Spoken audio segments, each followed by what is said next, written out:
Welcome back guys, Ben here, and today we are checking out a game called Confidential Killings. A series of murders is shocking Hollywood.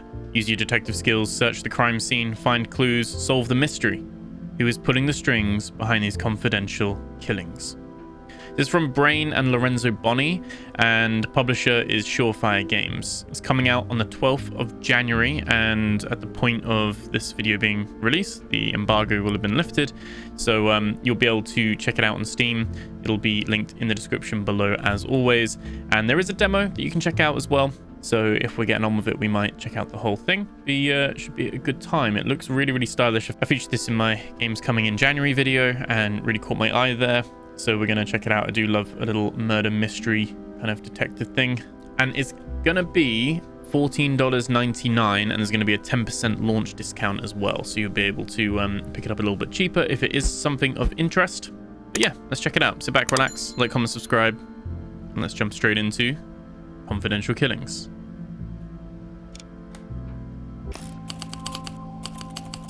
December 18th, 1978 police station. Okay, we can turn the light on. We can pick up our notebook. So you collect clues by clicking on the underlined words, then you reconstruct what happened in your notebook. Detective, there was a call from high up. A car crash near the Lexington Street Patrol. It was on Repose Street, close to my beat up in the hills, so I got there fast. Driver's dead. Looks like an accident, but something is not right. They requested a proper look. Okay, so detective, crash, Lexington, Repose, driver, and look. So we've got our like 6 notes. So patrol says there has been a car crash on... Shit, I forgot already. The driver is dead. Is it Repose Street? Crash near Lexington Street. It was on Repose Street. Yeah. So Repose Street. So I'm taking a look. Okay. Just to get the like tutorial of sorts. And we can also add our own notes as well, which is quite cool.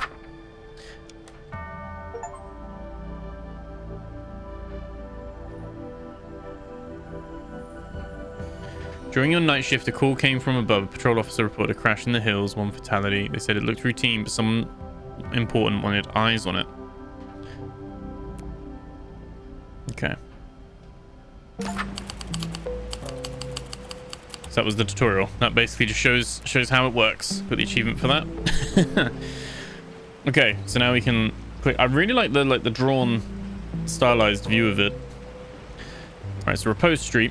A winding road in the countryside that leads to the rich folks' homes on the hills. They like to be isolated so the neighbors do not complain about their drug-fueled parties. Okay, so this is the police officer. I was coming from my patrol on Lexington Street when I heard a crash. Was he drunk or drugged out of his skull? His standard issue flashlight, useful for looking around during the night. And it's a regular police badge. Name on it is David McCart. Seems like he's new to the force, so he's a new police officer. Okay. It's the driving custom driver's license plate. They don't sell these to anyone. Under the grime, it says Bradley. Is that the name of the victim, maybe? Let me click on anything else. No, car. Okay. Okay, so I don't know if there's much. Okay, there we go. We can put the light on. Okay.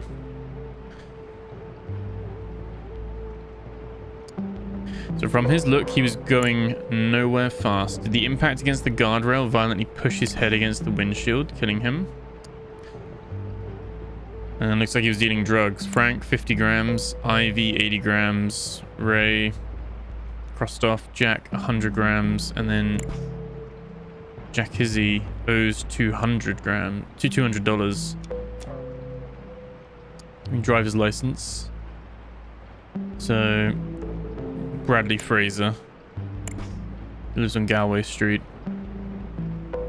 Okay.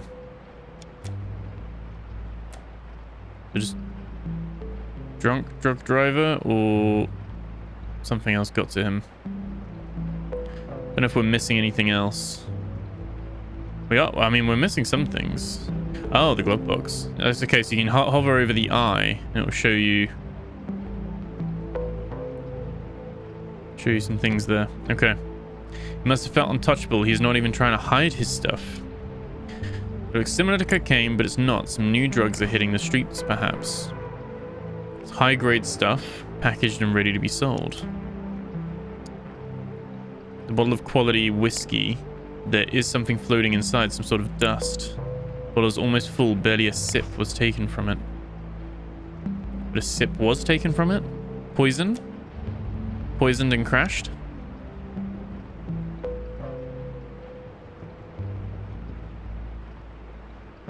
Okay, if we go back outside. Ah, last little 2 bits there. Brakes have been precisely cut and the fluid is leaking, creating a puddle under the car. The driver did not have a chance. Okay, so his brakes were cut, so definitely suspicious. A good intuition from Officer McCart there. Let's have a look. So, Bradley, Frank. Was it Frank? Yeah, Bradley, Frank. Can we look at our evidences? No. That guy's Bradley Frank. Was it not Frank? Fraser. Yeah, Fraser, that's it. Frank's the drug deal, isn't it? And then this is David McCart. So Bradley Fraser died in a car crash on Repose Street. Someone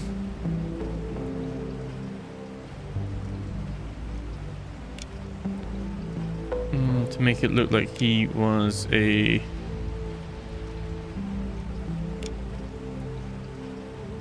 drunk driver who's going out to sell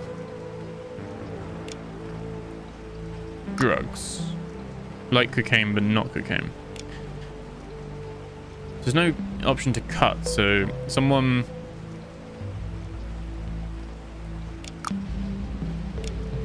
drugged his whiskey to make it look like he was a drunk driver. Okay.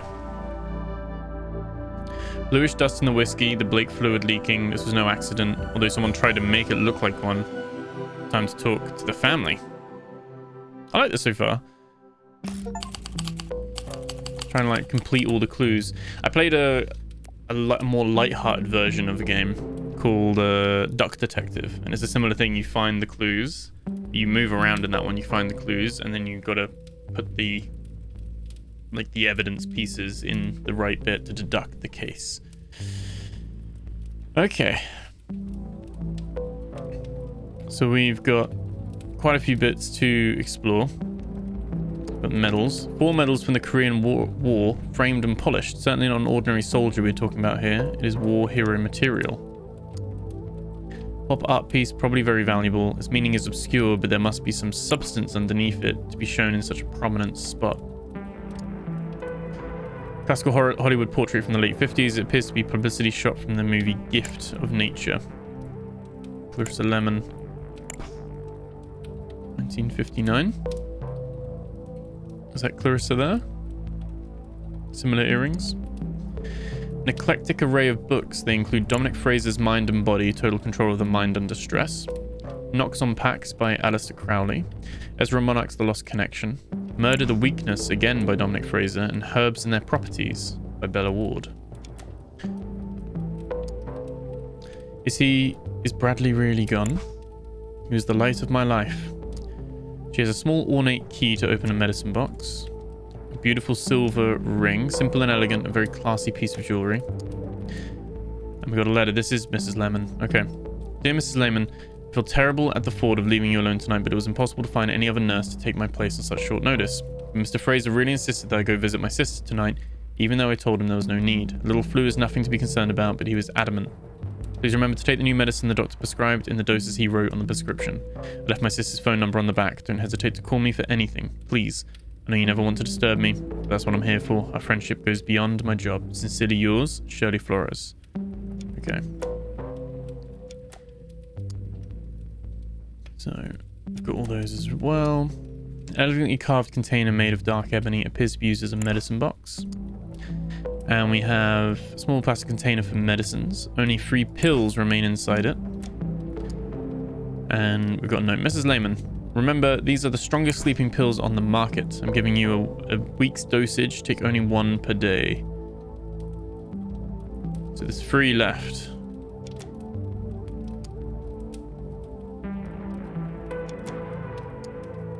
Someone crushed his sleeping pill, put it into his whiskey.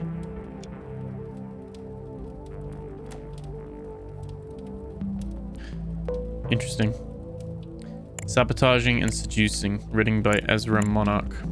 Based on his best-selling novel Thief's Romance, advanced copy for Katie Keller. Okay. What a dreadful news. And to think that the night had started so well with Mr. Fraser giving me advice on a possible future role.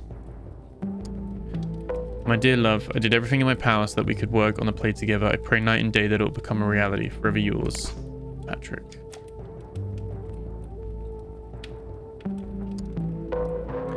Cosmopuritan.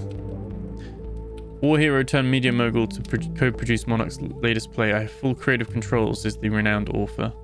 And Look Good in Pink, Reese Hopkins, August Whitney. Is it true what they say about his mistress? Augustus Whitney leads a campaign based on morals and family values. Okay. And then the last guy. My son's death was tragic and my heart aches for the loss, but as I teach in my books, I can't let this tragedy dominate me.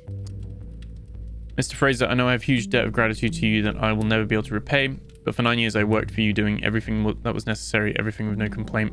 I fix the roof, I wash the cars, I do the garden, I help wife with the medicine, I do all. But please, I implore you, let me go. I cannot explain why now. I just need some extra money to find accommodation. From Diaz. Mr. Fraser, one of my agents found drugs in a vehicle parked near a roadblock. Its license appears to be registered in your name. Knowing that you don't drive, and in the name of our shared friendship, I suggest you keep an eye on your son. We can't keep hiding this forever, Inspector Hadley Badman. So he's cozy with the police as well. Okay, let's have a look in here first. A couple of cars in the garage. You can kind of see. Several tools commonly used by mechanics seem to have been used recently. They're still covered in grease and oil. Could have been inside, like a family job. Beat up truck from 3 decades ago. The door has a strange hidden compartment on it, of the kind often seen in smuggling operations. Some items have been left on the dashboard. Hey, Grease Monkey, don't you try bailing on me or I'm going straight to the Federales. It's a promise. They can't touch me, but they'll have a party with you. Sunday's the day. Be there. Be. Do we know what day it is today? Oh, is that Diaz? Overdose accident. Esmeralda Diaz was found dead in her apartment last night from an overdose of a new drug on the streets known as gays. We've got Diaz asking to go and just needs accommodation. And she's turns up dead. Okay. Floor is stained with big puddles of viscous liquid. It could be brake fluid. Brakes cut here. Beautiful sports car in pristine state. It looks like an imported model. It must be incredibly expensive.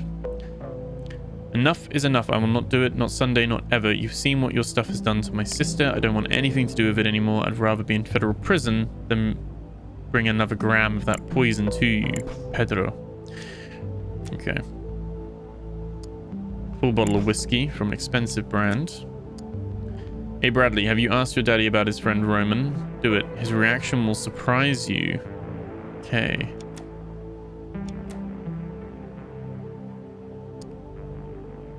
I've been here in the garage all night finishing some work. I'm sorry about the boy, but frankly, his head wasn't screwed on right. Large ring keychain with many keys attached to it. It could mean that he does work all around the house, not only in the garage. Small key kept separate from the rest. Okay, so we've got quite a few things here. So, you know, he's a Fraser. She's Lehman. She's Clarissa. Clarissa? Yeah, Clarissa Lehman.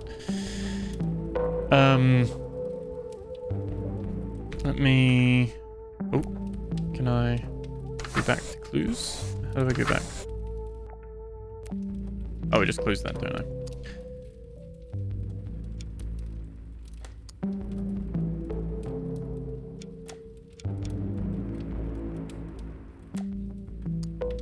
Do we know who she is?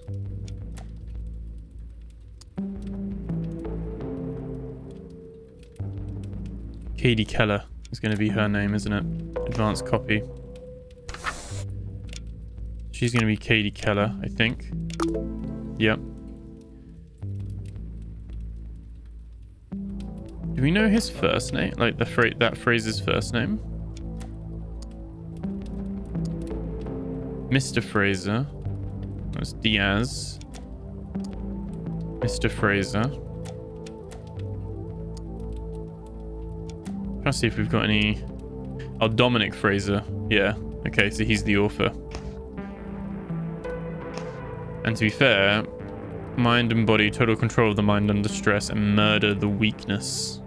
So, quite an individual. Dominic Fraser.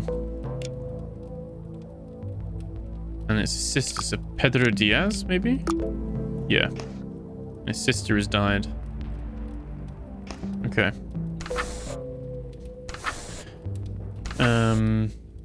Could put Pedro's sister died overdose. Gaze. Right. Does that just save like that? It does. Okay. Cool. So, killed by...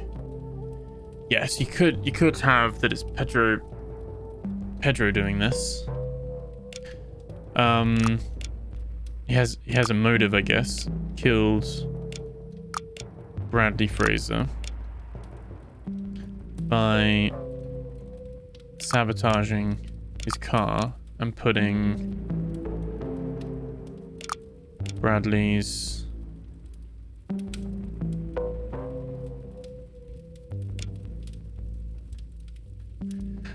I'm putting Clarissa's sleeping pills in his whiskey. The reason for the murder was the accidental death by overdose of his sister. Okay. A lot of like names and stuff to contend with. Quite interesting. Pedro was sick of working as a drug mule for Bradley. His sister's death from the very drug he smuggled out of Mexico was the drop that finally spilled the glass. Cornered, Pedro made the wrong choice. Bradley paid the price. Quite interesting. So that was the crash, complete Fraser's mansion. Okay. In the nation's voice, hear the heartbeat of a country. So leaves dead son of philanthropist, son of war hero and magnate. Dominic lost control of his car due to heavy rains and killed himself on the guardrail. Deceased only available photo taken during his university days. Drug epidemic. Dr. Bennett's laboratory. We can...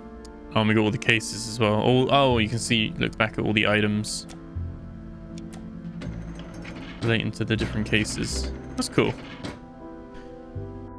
Oh, how do I back up? There we go. Let's check out the second case, see what that's like as well. January 8th, 1979. Okay. Guy dead in the pool. We've just turned up to this one.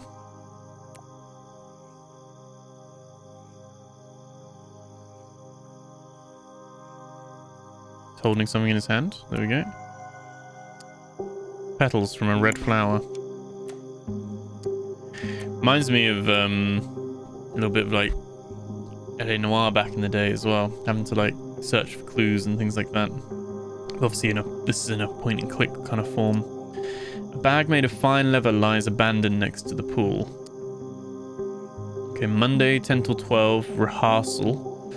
3 p.m. Dennis Miller interview for a newspaper. 9 p.m. party at Jeffrey's house. Tuesday radio interview at Alpha Omega. 3 p.m. TV interview. Important take breathing pills before. Wednesday meeting with lawyer, meeting with writers. Ezra Monarch will be there again. Ezra Monarch being mentioned again. 5 p.m. at the club with Augustus Whitney, who we saw on the news article as well, on the Cosmopolitan magazine, Puritan even. Should bring the wife, she's a fan. Okay. Sabotaging and Seducing by Ezra Monarch. This is Patrick Raven. And so Patrick was the one who sent the note as well to the blonde woman. Half-empty bottle of white pills. Many of them are scattered all over the bag. The label says Abraxadol Red, the remedy against allergic reactions. You can breathe safely with Abraxadol. Okay. It's Dr. R. Barton, Patrick Raven. When having a respiratory attack caused by plants, flowers, or other allergies, take 2 pills of Abraxadol as soon as it starts. Make sure to not exceed the dose of the red Abrax pills and never mix it with other medicines, even similar kinds, because they would cause a respiratory obstruction that could be fatal. Okay. He's got a small, well-kept semi-automatic pistol, but its magazine is full, so no rounds used. To Mr. Raven, to each his own. Hawkins Flowers. Someone knew he was allergic and killed him with flowers, basically. He had a respiratory attack, fell into the pool and died. Apparently something pushed it over. Well, they've made it look like that anyway. Okay, let's step inside.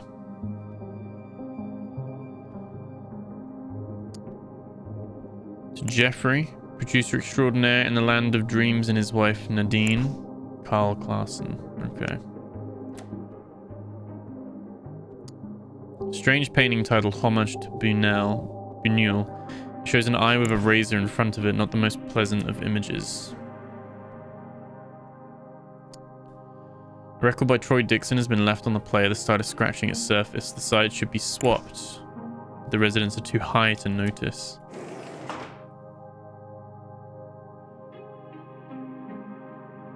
Okay. Right.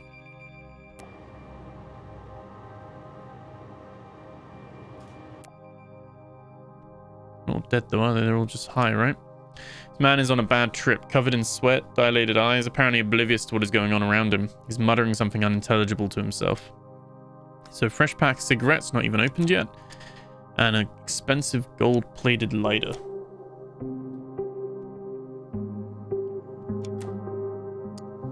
This person's eyes appear to see something we do not see. His mind is in another dimension. His broad smile reveals shining gold grills. A lot of cash. Too much money for pocket change. To buy drugs, maybe? Alpha Omega radio station. We don't find talent, we create it. Dear Mr. Kunter, it is with immense pleasure that we welcome you as the latest member of the Alpha Omega radio station family. We've attached a list of albums and artists to play, suggested by program director, that you can peruse at your own leisure. Please feel free to make any changes you like. We trust you completely. Your success at previous stations is a testament to your musical knowledge. Looking forward to collaborating with you. Please join at our weekly conference next Monday so we can discuss with you the details of your employment, details on the back of the paper, like Alvarez. So if we do this as we go, oh, can we not do this as we go? Did I not click on the... Oh, we can't add his name to it. Okay. Stop selling cocaine to my wife. I don't give a crap what she does with her life, but it'll damn ruin my reputation. I'll shoot you like a dog if you do that again. Patrick Raven. Okay. I have no idea on who this guy is. She appears to be asleep, but her eyes flick open now and then before shutting again. It looks like she took a dose too strong for her system. An elegant leather purse with a golden latch, some banknotes and coins inside. A simple but elegant golden ring, 2 letters carved on it. PR. So this is his wife?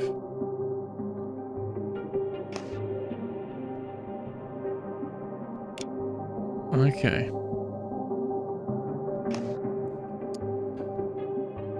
To Jeffrey, producer extraordinaire in the land of dreams. And his wife Nadine. So that's Jeffrey and that's Nadine.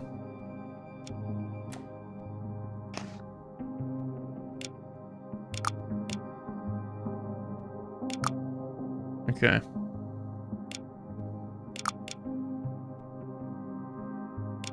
I know that guy's Patrick Raven.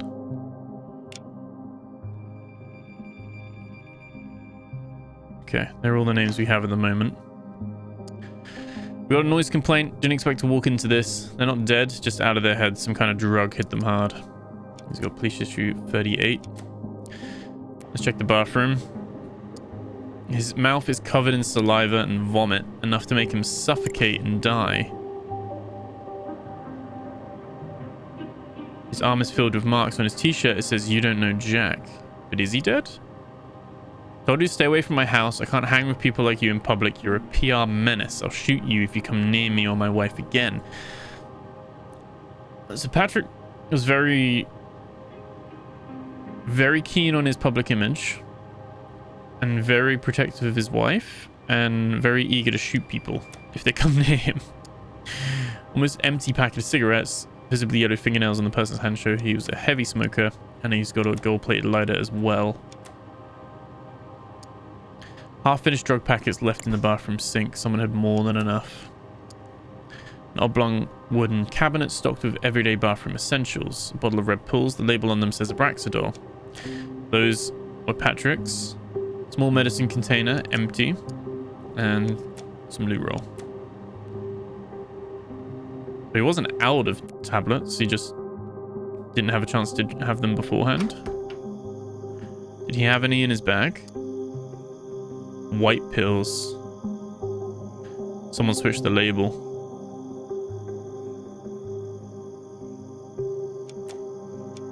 Right? Someone switched the label. There are a bottle of red pills. Yeah. Okay. Interesting. Definitely intentional. Enough drugs to kill a herd of elephants. It could easily be mistaken for cocaine, but it's something else. Next to the open packets, lines ready to be sniffed. These people seem to take drugs on a regular basis. It's probably that gaze thing linked to Bradley. Let's turn the light on. Trace of lipstick are visible on the glass. A splash of wine is left untouched at the bottom. Bottle of imported wine, almost gone. Its container is made of finely crafted glass. Drop of wine left in it. Mr. Stanovitz, I'm so glad you liked my screenplay. I would love to have a meeting and discuss a possible collaboration in the future. Mr. Note Secretary, find his name. I can't read his stupid signature. The screenplay is really interesting. Add nice objectives. And the start is so close to Monarchs, it would be perfect. I'll send you a guest pass for the next rehearsal so we can talk. Blah, blah, blah. Kind regards. Write the rest. Okay. So Nadine Stanov. Oh, she's not a Stanovitz.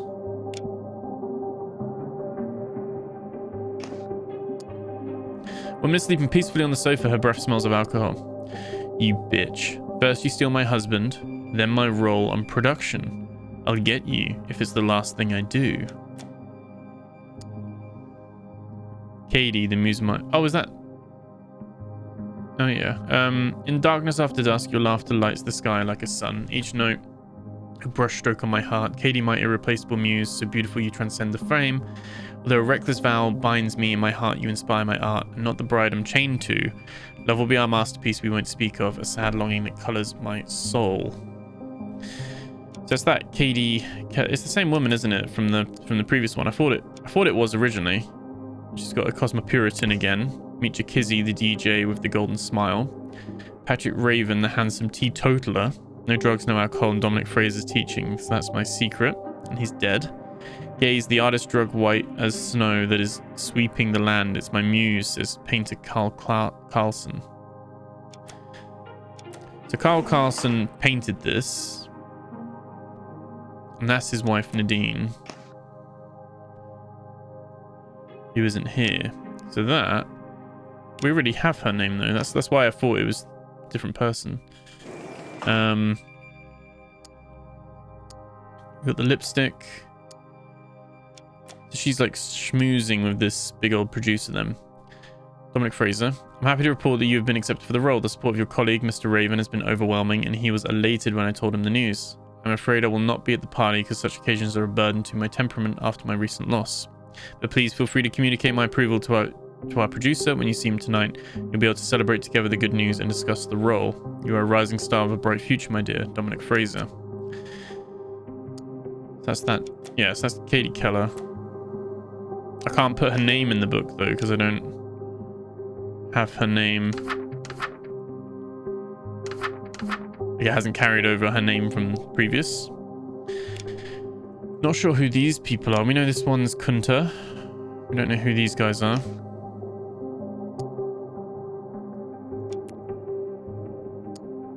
He's flat out drunk on the sofa, a cigar dangling from his fingers. Still, he has the look of someone used to calling the shots. Party invitations list. There we go. Okay, so Katie Keller. Keep pills in bathroom for him. He phoned to say he'll bring his wife, Ivy Otter. Yeah, so Patrick is head over heels obsessed and in love with Katie Keller. Bradley Fraser crossed off. Was invited. Obviously couldn't make it. DJ Kunter, that DJ friend of Brad, will probably bring the stuff in his place. Yep, okay. Jack Potter. Don't let the guy near alcohol or drugs. Remember how that party ended at the Frasers. We've got Finley Powell. Nadine is out for the night. And Ezra Monarch didn't turn up either.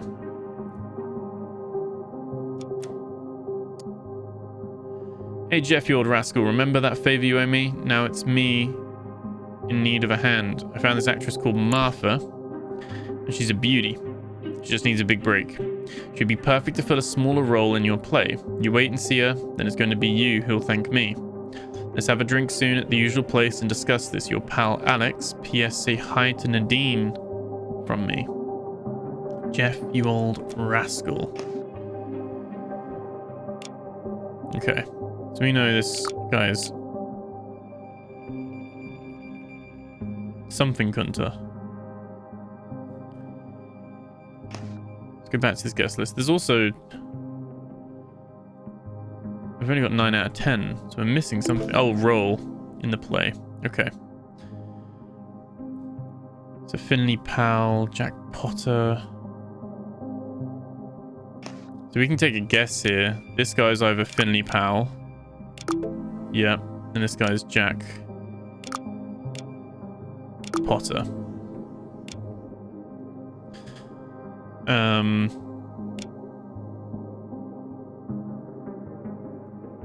This is Katie Keller, which we've already met before. Could this be Patrick's wife, Ivy Otter? Yeah. So what's this guy called?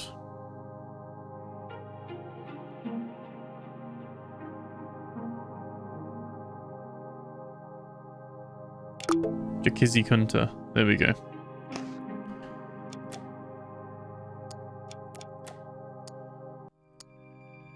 Jakizzy the DJ with the golden smile. Yeah, he's got the golden teeth. That's it. Cool. Okay, we found everything. I actually have very little clue what's going on. I think someone swapped his pills out. Like a lot of info to like cover. So Patrick Raven was killed by someone.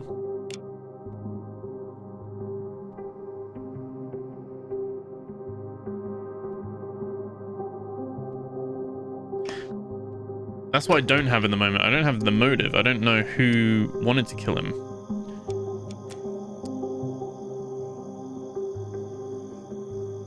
Could be his wife, knowing that he's obsessed with... He always mentions her as the wife, never Ivy. Someone close enough to switch his pills over, though. Never mix it with other medicines, which he's taken the white pills. His gun wasn't used.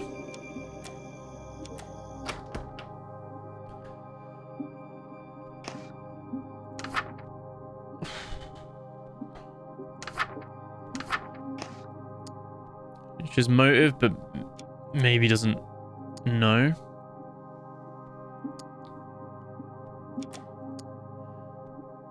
Obviously, there was the threat, so Jakizi could have motive. This guy, no idea. And this guy as well. I'll shoot you if you come near me again. So, he was in the bathroom. Might have to guess this one. I don't think it would be Katie or Jeffrey. I think I could rule them out, and I think I could rule Finley out. It's one of these three, and I don't think Ivy Otter's really aware of Patrick Raven's obsessions. So the killer sent him flowers to cause an allergic reaction, which made him take his pills, but they had been swapped with a different kind found in the bathroom. This caused Patrick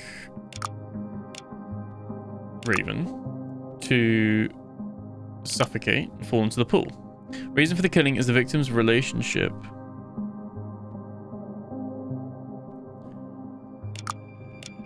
with Katie Keller, who used him to obtain a role in the latest play. So I think that's the victim's relationship with Katie Keller. Are we thinking it's Ivy Otter?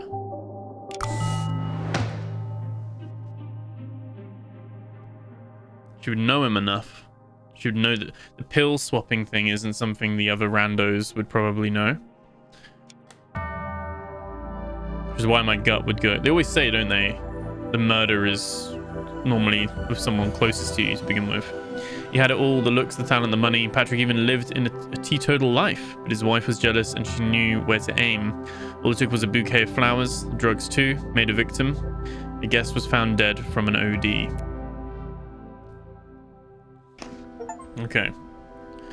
So the Jack Otter guy died as well, it seems. I like this so far. It does make you think. It's quite well put together on that side of things.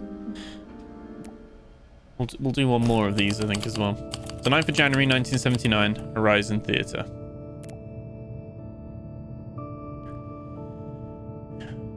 Cool how it just, like, goes straight into the scene. There's all these murders happening in Hollywood. Loads of people. There we do have the guy that we know already from the play. Shame you can't, like, carry on things from previous... Well, these have things as well now. You can't bring clues over. Gotta find it all fresh. Let's talk to the officer first. I handle security around the theater, but it's mostly psyched fans and simple stuff like that. I called an ambulance, but I'm afraid it's too late. Here's a 38 revolver. And a ham and cheese sandwich packed with it. And note, have a good day at work, sweetheart. Okay. Is he dead? But the sword is fake. This can't be. Instructions, Miss Keller. So this is Katie Keller. When using the sword, remember to push it hard against the center of Powell's jacket. Don't be afraid. The retractable blade is made of plastic, so Powell is in no danger, so I've swapped the sword. While hiding a small red paint bag underneath his shirt, make sure to hit him at the right spot so that the fake blood can come out right. Moreno will be available for clarifications. As you know, theatre now has to compete with cinema and its realistic violence. People expect blood even here. They don't know how to use their imagination anymore. From Ezra Monarch.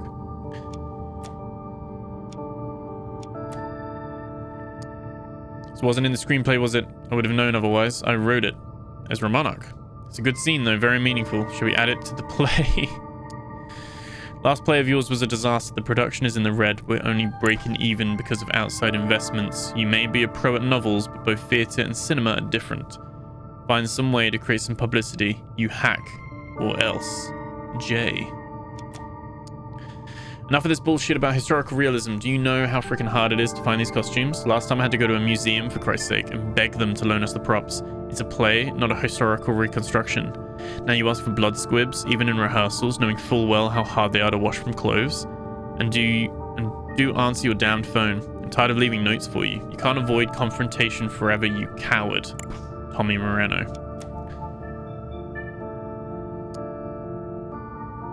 Author Ezra Monarch, producer Jeffrey Stanovitz, position C diagram.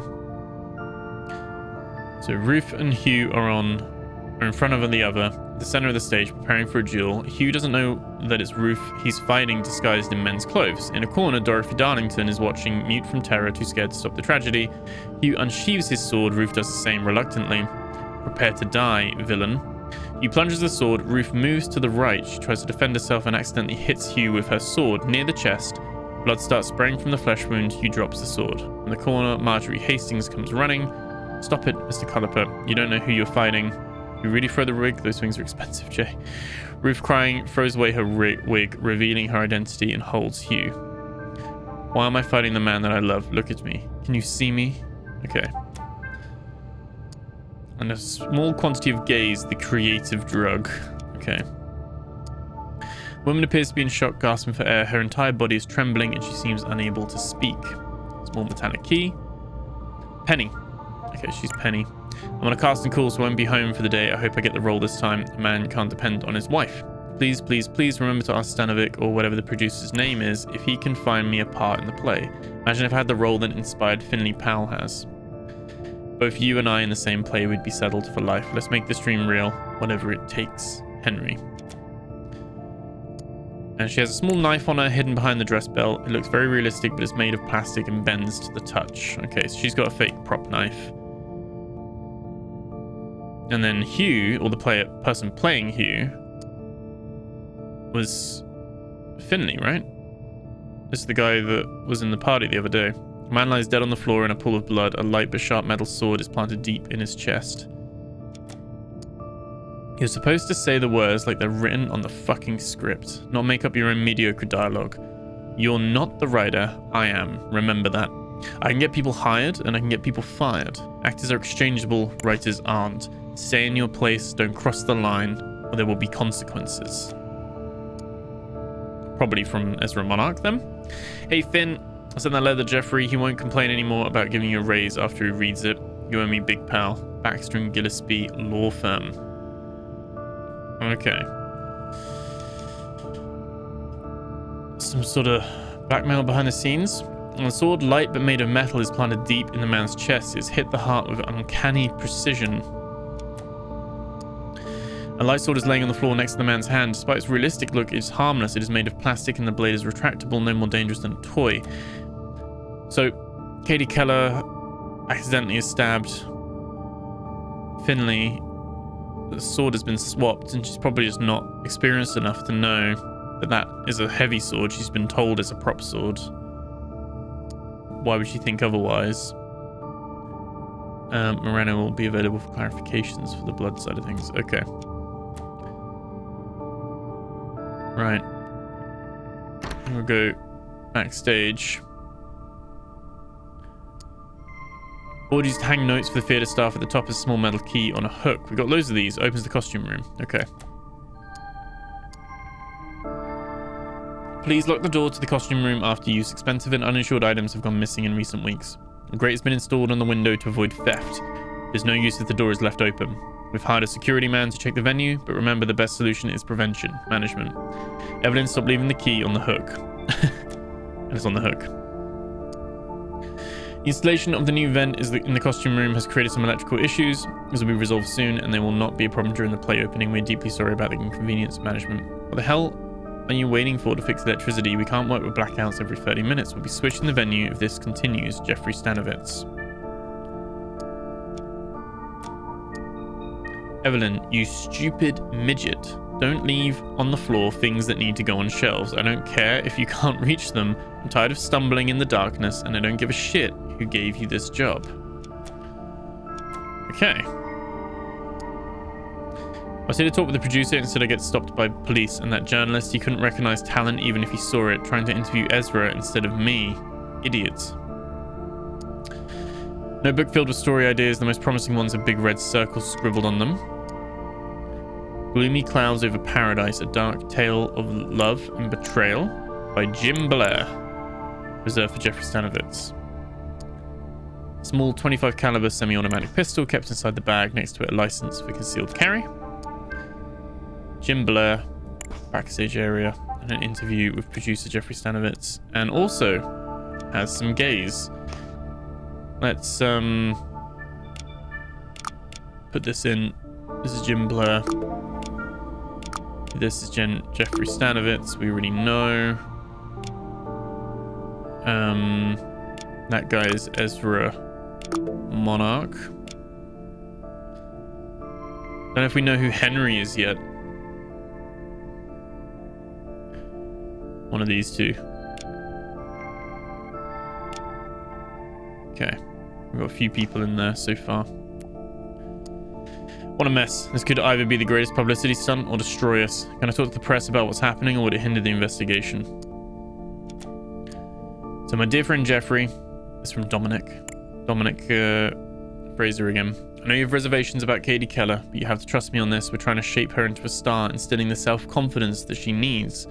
Your last 2 shows have been a failure, but I didn't mind despite my big investments in them. And I think we'd both rather forget your latest cinematographic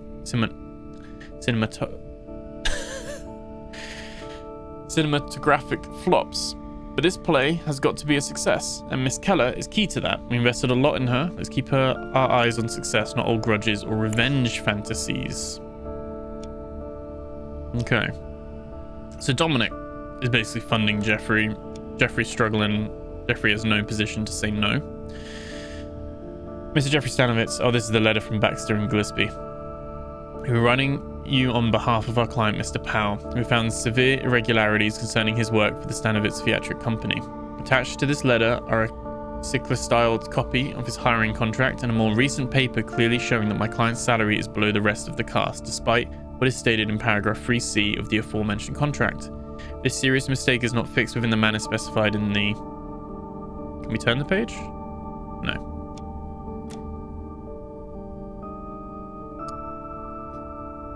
Why shouldn't the choreographer and the costume designer and the only sane person in this group of idiots get royalties from his work?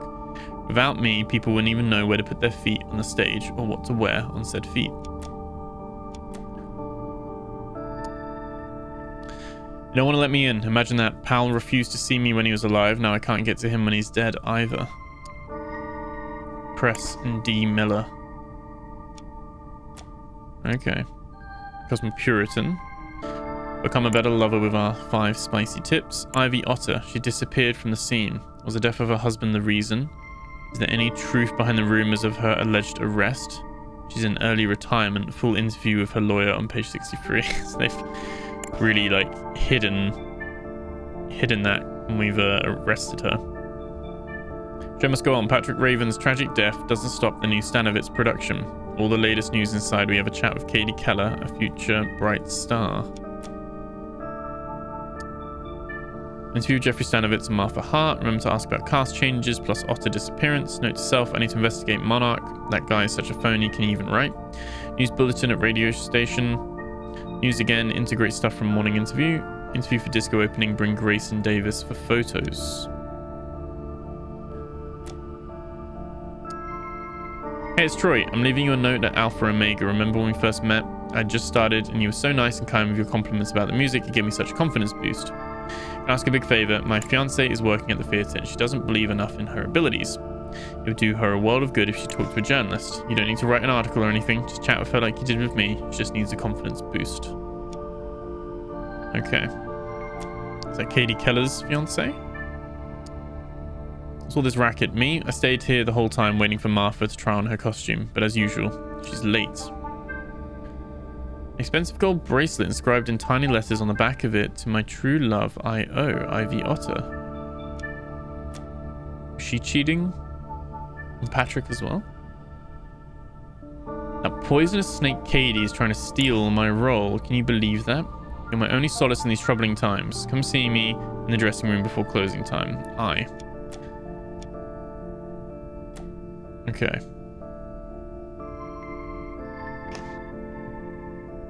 So, this guy is Miller. He's not Dominic Miller.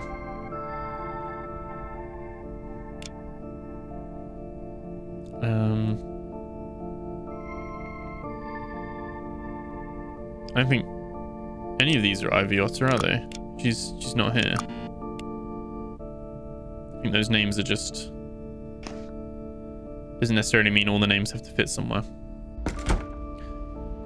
Turn the light on. Okay.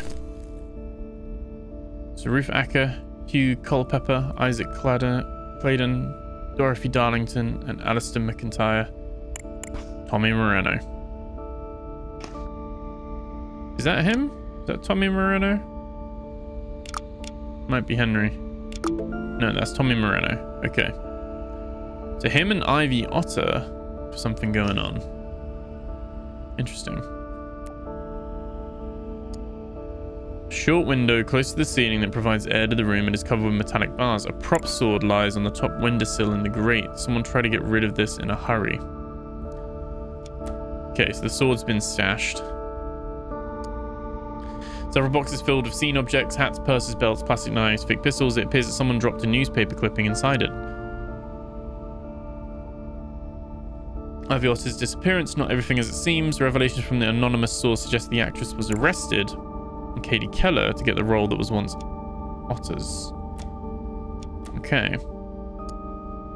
Rows of racks, clothes from various time periods and fashion. Several are missing, probably being used in the scene right now.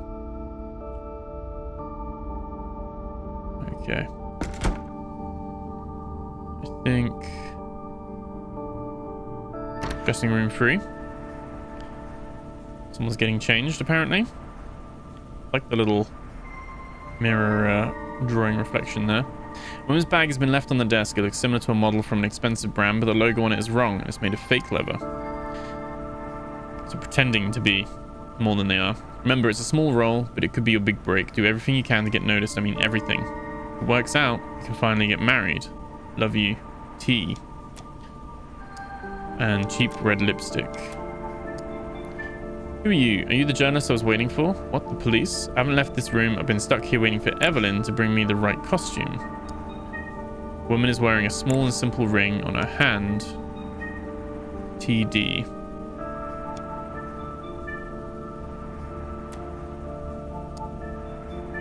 I just work here. I bring stuff to the actors. Do the needed odd jobs. Why is the police here? What's happening? Oh, Miss Hart, do you want to speak with a journalist? A Dennis something? Right, okay. So this guy is Dennis Miller.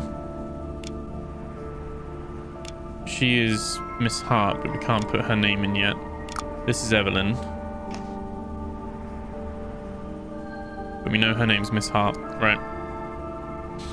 You're always late. You always have excuses for not doing your job properly. You gave Finney's scarf to Ray. Ray's shoes to Penelope. You even switched wigs one time. And how many times do I have to tell you, check each character's weapon? You can't give daggers and swords at random. The diagram I put in the costume room is there for a reason, you dolt. These things do matter, even at rehearsals. They're parts of each character's personality, and for the love of God, stop creasing my costume. So this is from Moreno. So you gave Finley's scarf to Ray, and Ray's shoes to Penelope. Okay. So she Penelope Hart? Again, we don't have her stuff yet.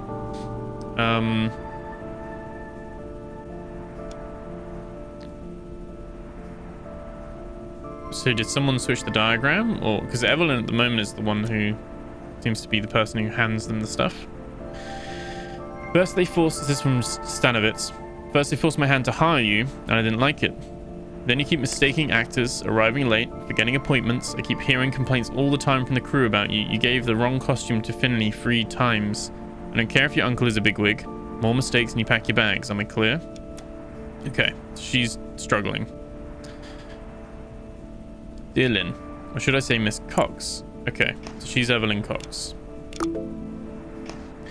That's probably how they call you now that you live in the big city. But for me, you'll always be my sweet little Lynn.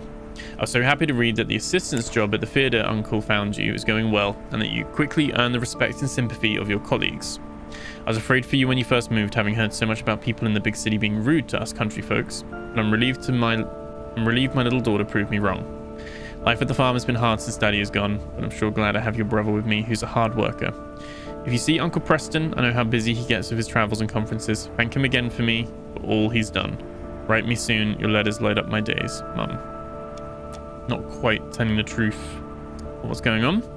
A bracelet made of small cuts of silver, turquoise, and a little gem in the middle. So, do we have someone with TD as the... I mean, we know this person's Finn. We can't put his name in yet, though. Bizarrely.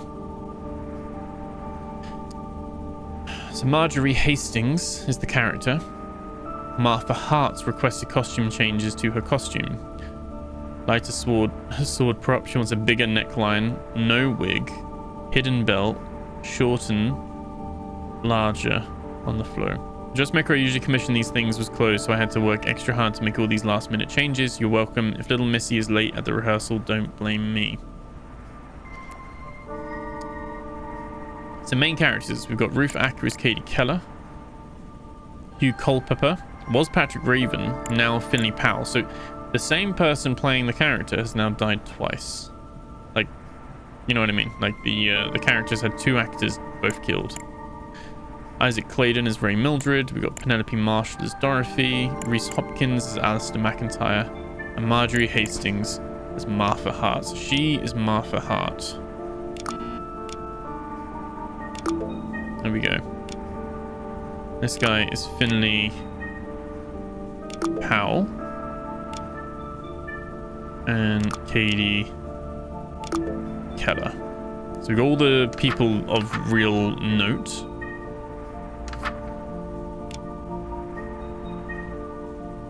And I guess...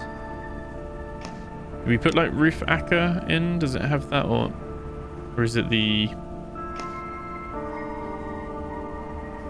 We know Ruth Acker is Katie Keller, Hugh Culpepper.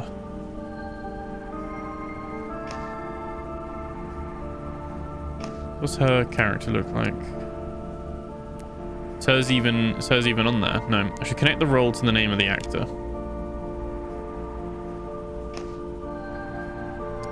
Checking the BIM. Add Astra Center, reach for the stars. Dear Miss Hart, we want to once again extend our invitation to join one of our enlightenment centers. As you are well aware, your fiance is already a member of our group, and it has done wonders for his career. Is that Henry? You two should unlock your full potential by joining us, reach for the stars, and become one. Is that a bit like a, what's it called? A Scientology thing. Update position for the duel scene. Ruth Ackerman, Hugh Culpepper. That'd be Martha there. And Dee Dee there. Okay. So she's not even dressed yet. She's late. And they've proceeded without her, and yeah. Okay. So Ruth Acker is Katie Keller. Hugh Culpepper is Finley Powell.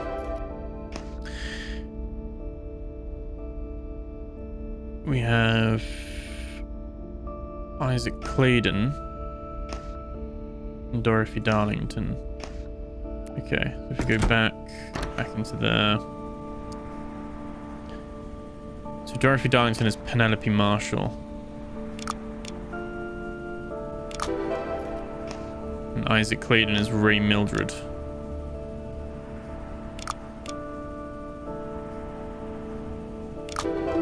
Okay.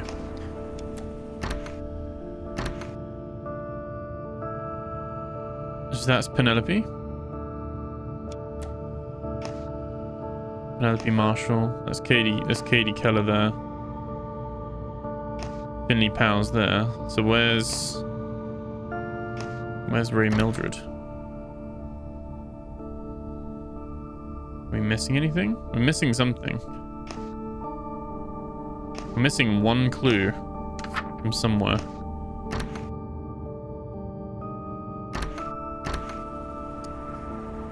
Something that we haven't. All 12 on those. Something that we've probably not ticked up at the top where it tells you what they are.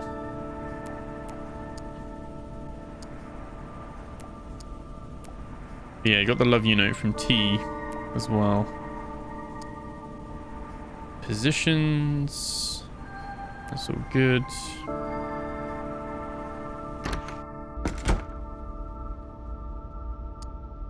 Are we missing? Tommy Moreno. And the sword prop. Okay, we're missing something.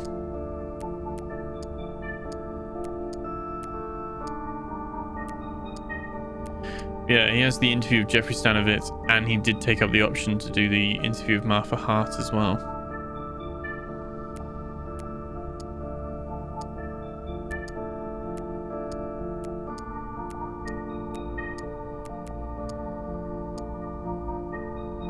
Okay, he's being not blackmailed, but kind of threatened about Finley's pay, which isn't an issue anymore.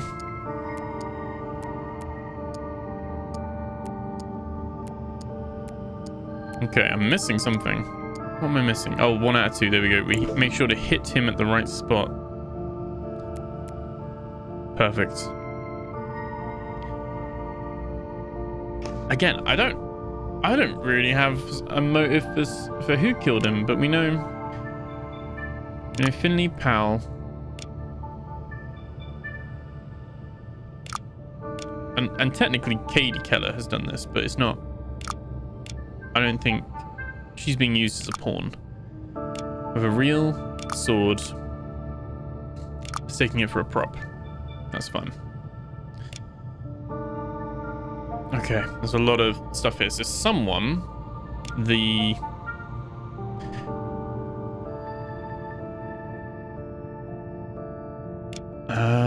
be the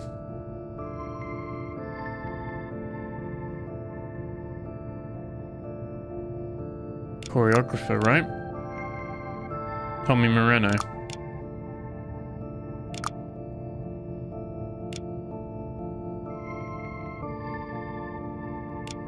Caused the murder by switching the sword with a real one. He was trying to get someone killed, but he's trying to get Katie Keller killed, and Evelyn mixed them up, wasn't it? That's what's happened here. That's why I wasn't piecing together, because I was like, who wants to kill Finley? But it wasn't. Katie Keller is the original target. So he was trying to get... Yeah, that makes much more sense now. Because Tommy Moreno is in love with Ivy Otter, Patrick Raven's wife, and was trying to do her a favor. But thankfully, Evelyn Cox can't do her job properly, so mistakenly handed the real weapon to her instead. Tommy Moreno's motive was...